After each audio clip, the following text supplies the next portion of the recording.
जे जे आरोप ज्या ज्या कोणी केले असतील ते निवडणूक आयोग आणि अख्खी निवडणूक हाताळणारी यंत्रणा त्यांची जबाबदारी आहे की त्या आरोपांचं स्पष्टीकरण द्यावं. त्यानुसार काल स्पष्टीकरण हे देण्यात आलेलं आहे.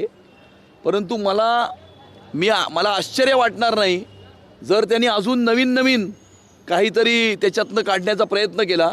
कारण काही लोक उद्या ज्यावेळेला पराजय होईल त्यावेळेला काय सांगायचं, काय स्पष्टीकरण द्यायचं याचं बॅकग्राऊंड तयार करताना काही लोक दिसत आहेत.